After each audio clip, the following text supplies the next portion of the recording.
direct de la journée Senteur Saveur qui a lieu à Fort-Calquier aujourd'hui le 16 octobre.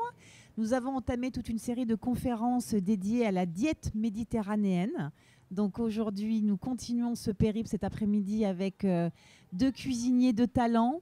Je dis cuisiniers, mais chefs aussi, ça marche. En tout cas, vous êtes des hommes qui aimez partager la bonne nourriture et la diète méditerranéenne, c'est aussi ça. Donc je présente Jeannie Glaise. Bonjour Jeannie. Donc, oui, bonjour Karine. Bonjour à toutes et à tous. Ouais, chef de la Bonne Étape à Château-Arnoux. Et puis Gérard Vive, cuisinier militant, ancien président du Conservatoire des cuisines méditerranéennes. On va se tutoyer parce qu'on se connaît quand même depuis très longtemps tous les trois et que je suis ravie de vous avoir.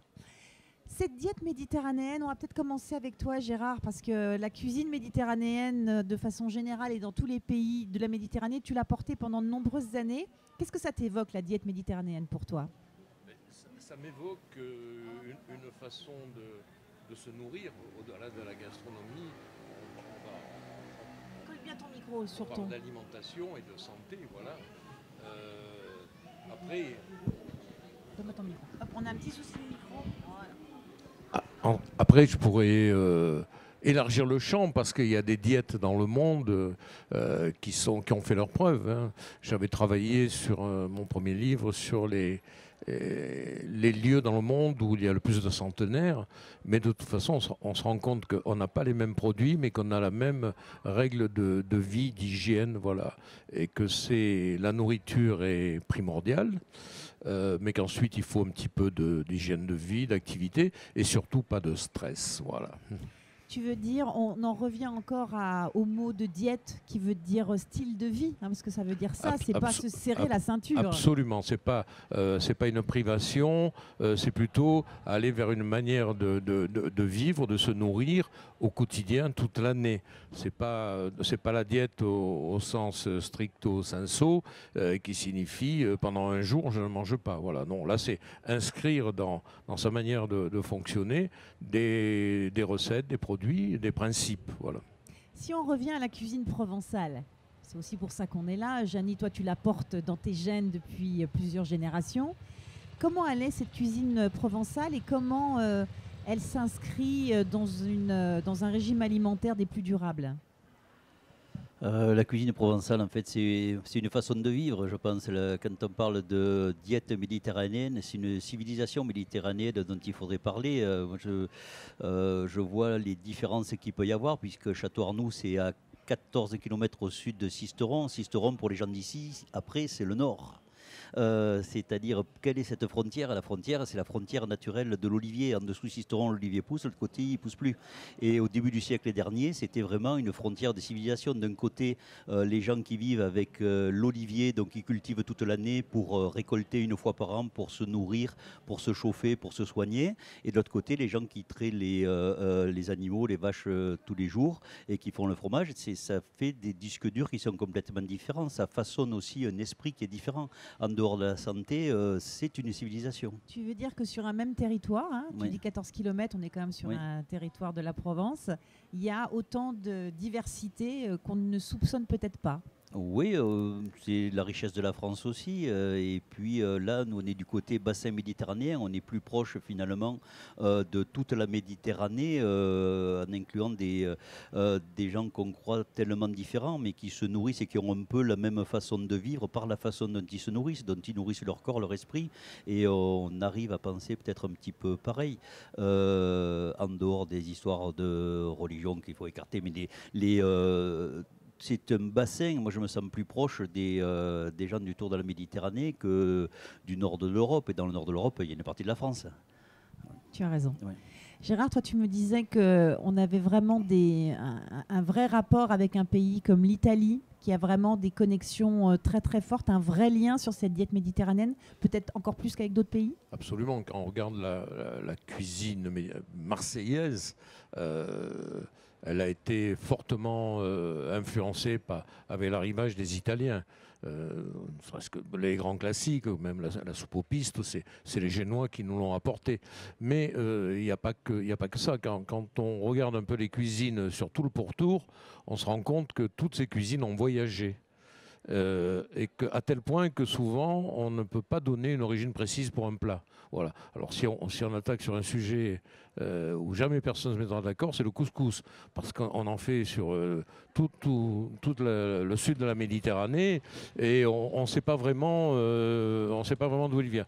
Donc effectivement, c'est d'une part il y a les recettes qui voyagent, enfin, parce que quand il y a des migrants qui arrivent, ils arrivent avec quoi? Avec leur culture et leur cuisine. Voilà. Mais il y a une chose aussi dont on parle assez peu souvent, c'est, moi j'ai tendance à dire, la recette est dans le paysage. Bon, c'est une phrase... Un peu Janie, Oui, par rapport à absolument, l'olivier, ce que tu disais et précédemment. ça s'appelle le terroir, ça. Bon, voilà. Maintenant, on emploie d'autres mots. C'est bien de rappeler un peu les fondamentaux. Voilà, ouais. Mais ce paysage, il ne faut pas oublier qu'il a évolué, parce que cette diète, ce régime, il existait il y a plus de 2000 ans, ce n'est pas nouveau. Mais il y a 2000 ans, qu'est-ce qu'il y avait? Des olives, du blé et du raisin, et quelques herbes aromatiques, il n'y avait pas grand-chose.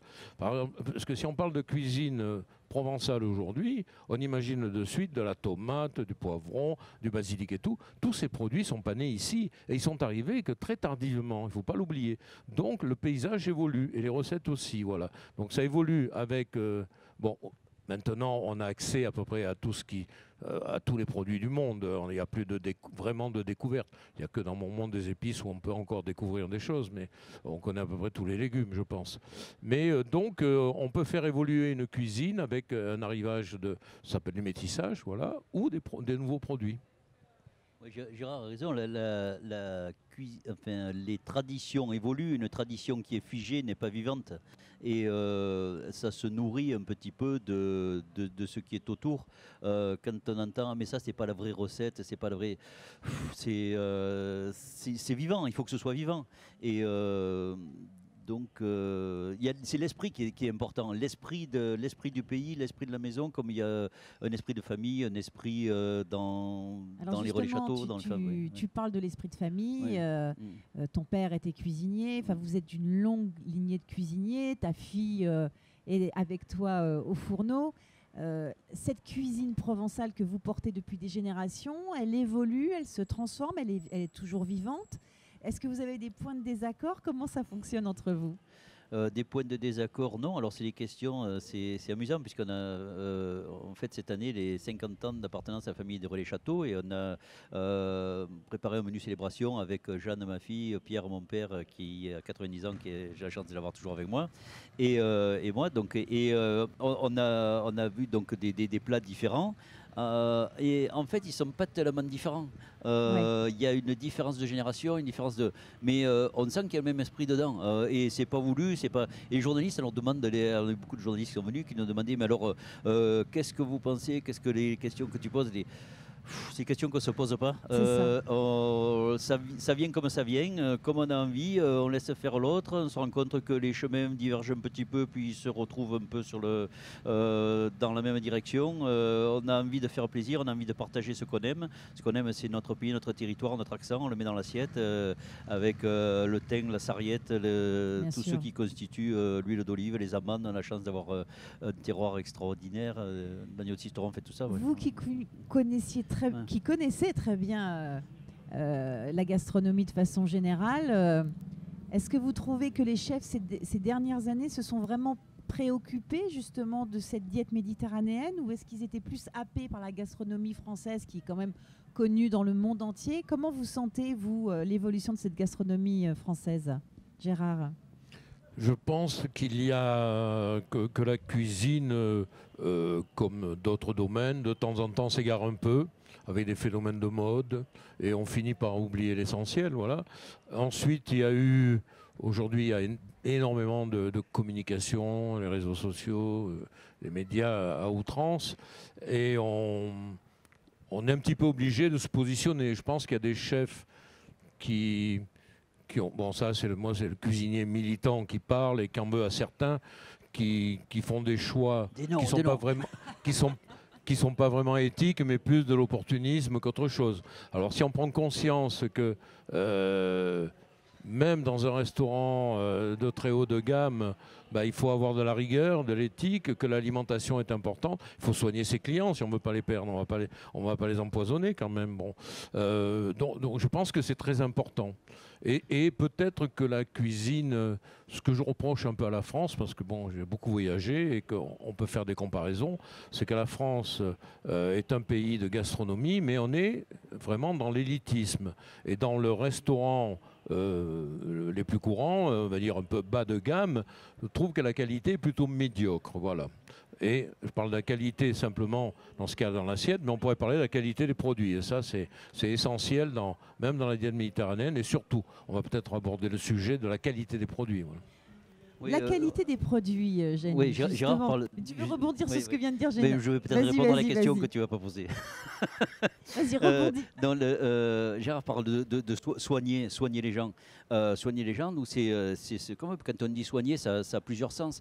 C'est en fait s'occuper de leur santé. Et la cuisine, j'ai l'habitude de dire de temps en temps un petit peu en choquant, mais c'est de la médecine préventive. Ça devrait être remboursé par la sécurité sociale. Parce que si vous mangez bien toute l'année, des problèmes comme ils se sont passés les derniers mois, des gens qui étaient en réanimation, les gens qui mangent bien, il n'y en avait pas beaucoup. Hein. Juste pour faire voilà, ça ne veut pas dire que ça va tout soigner, mais en tout cas, ça aide. Ouais, et ça aide. Il faut soigner son système immunitaire. Voilà, on n'en a pas assez parlé. Tout simplement. Et avec l'huile d'olive, c'est mieux que d'autres matières grasses. L'huile d'olive, c'est juste du fruit. Hein. Et on ne citera pas les noms. Et tu parlais de la cuisine française et les restaurants français élitistes où on retrouve souvent du techniquement parfait. C'est vrai que quand on voit en étant cuisinier, on se dit « Wow, c'est beau, c'est sucre ». Et après, à la fin, tu te dis « Mais est-ce que je me suis régalé? Est-ce qu'il y avait de l'émotion ?» S'il n'y a pas d'émotion, c'est loupé. Et j'ai un principe, c'est de me dire, quand je sors d'un restaurant, et quelques semaines après ou quelques mois après, dire « De quoi je me souviens ?» Et je suis allé chez des très très grands chefs, le meilleur du monde, par des classements à la noix, et je me souvenais de rien. Et je peux te dire que je me souviens parfaitement du gratin dauphinois de ton père que j'ai mangé il y a 40 ans. Voilà, c'est la différence. Je pense que tout est dit. Ouais. La diète méditerranéenne, c'est un régime bas carbone. Toi, dans ta cuisine, Jenny, tu privilégies beaucoup le locavore. Pour toi, c'est essentiel, c'est un tout en fait. Oui, locavore, parce qu'on a la chance d'avoir toutes les raisons d'être chauvin. On a des produits extraordinaires et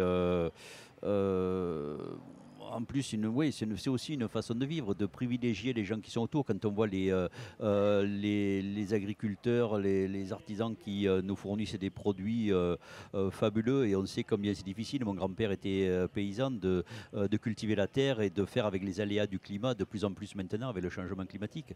Donc on est là pour mettre en valeur tous ces produits-là. Après, être locavore, le jour où j'ai envie de manger une Saint-Jacques, le jour où j'ai envie de manger un homard, même si c'est pas d'ici, je me gêne tant pas. qu'elle est de saison, on est d'accord. C'est sûr. C'est quand même ça le principe. Oui. De toute façon, la diète méditerranéenne, à sa base, il y a 2000 ans, tous les produits étaient bio, il n'y avait pas besoin d'étiquette, et ils étaient forcément bas carbone, puisqu'ils utilisaient que les ressources locales. Voilà. Peut-être qu'il faut revenir à ce modèle, effectivement. Cette diète méditerranéenne, la France n'est donc pas encore inscrite dans cette démarche d'être à l'UNESCO, au patrimoine immatériel.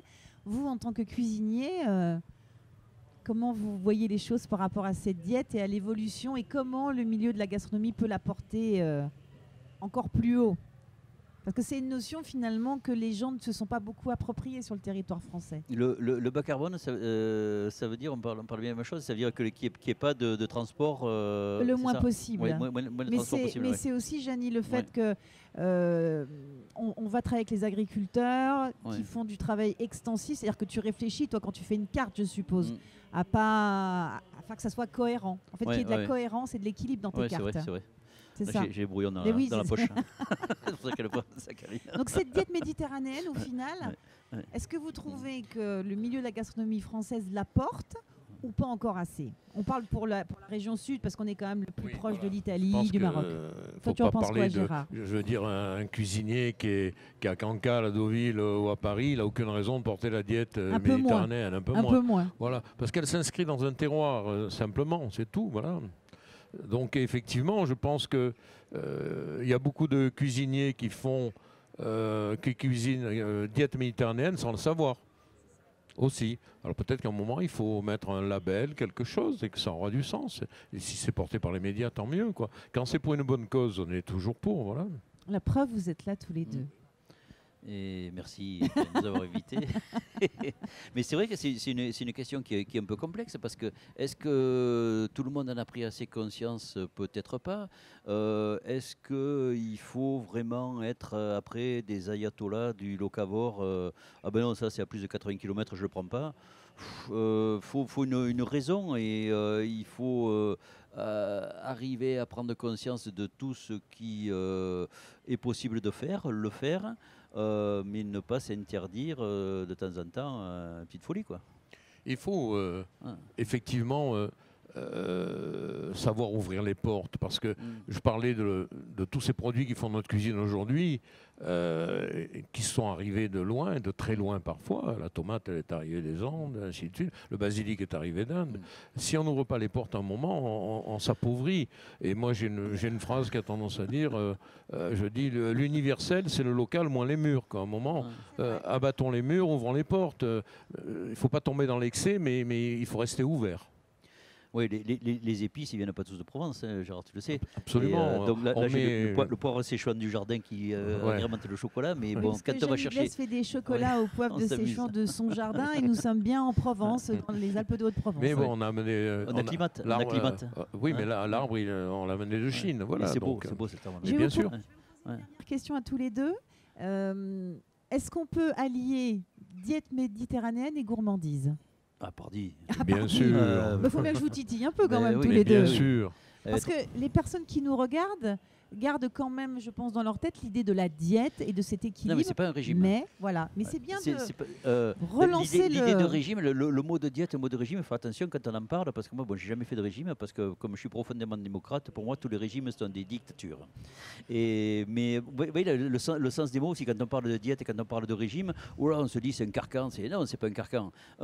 C'est quelque chose qu'on accepte volontiers et avec lequel on vit.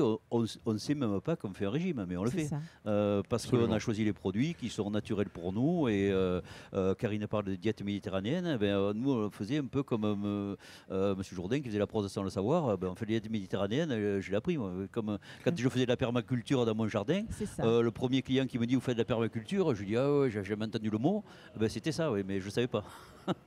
Oui. Absolument, il faut justement employer ces mots diète et régime avec un autre sens, celui que le langage leur a donné, et pas comme une privation. Et si on veut que ce soit porteur, il faut que ce soit inscrit dans la durée, que ce soit au quotidien.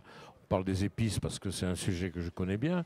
On voit dans les revues souvent en disant « Oh, le curcuma, c'est formidable » et tout. C'est pas parce qu'on a mis une cuillère de curcuma un jour dans l'année dans sa cuisine que ça apportera quelque chose. Si on en met tous les jours, oui, on va avoir sa dose d'antioxydants pour la journée. On va faire, comme tu le disais, on ne va pas soigner des gens avec une cuillère de curcuma, mais de manière préventive. Quand on regarde la composition de chaque fruit, de chaque légume, chaque produit, ils ont tous des vertus extraordinaires, des vitamines, des minéraux. Mais on peut pas s'alimenter avec un monoproduit, ça serait extrêmement dangereux pour la santé. Donc c'est pour ça que la diversité est très intéressante. Voilà. Quand on dit 5 fruits, 5 légumes par jour, c'est qu'un logo, c'est qu'un slogan, mais c'est très intéressant, ça raconte quelque chose. Mais surtout, pas n'importe quel fruit, pas n'importe quel légume. Parce qu'aujourd'hui, on trouve des légumes et des fruits sur les marchés qui sont complètement creux, complètement vides. Voilà. Et il faudrait retrouver des produits qui ont de la valeur, du vivant, absolument. Ça, du vivant. Donc la diète méditerranéenne, c'est du vivant. J'en profite pour présenter ton livre, Jeannie, que tu as œuvré. Redis-moi le nom de l'éditeur parce que c'est devant et je ne le vois pas. Brigitte Evenot. Voilà, donc un très bel ouvrage qui donne envie. On parlait de gourmandise. Nourrissez-vous aussi en littérature. Il y a des tas de choses, c'est ce que disait Gérard, sur la qualité des produits. On sait que parfois ça a un coût. On n'a pas abordé ce thème-là. Mais on y reviendra. Mais il faut aller voir les jardins, les petits jardins. Il faut peut-être aussi replanter des choses, se remettre à aller au potager parce que ça aussi, ça fait baisser le coût. Merci à tous les deux. Merci. C'était un plaisir. On espère vous avoir éclairé sur la diète méditerranéenne. Ce n'est qu'une première marche. Je vais y arriver, c'est la fin de journée. On reviendra sur la diète méditerranéenne. Et n'hésitez pas à réagir sur les réseaux sociaux de Bleu Tomate et on sera là pour répondre à vos questions. Merci à tous. Un grand merci à toute l'équipe de Bleu Tomate. Merci aussi à la ville de Forcalquier. Un grand merci à la région Sud. Et à bientôt pour reparler de la diète méditerranéenne.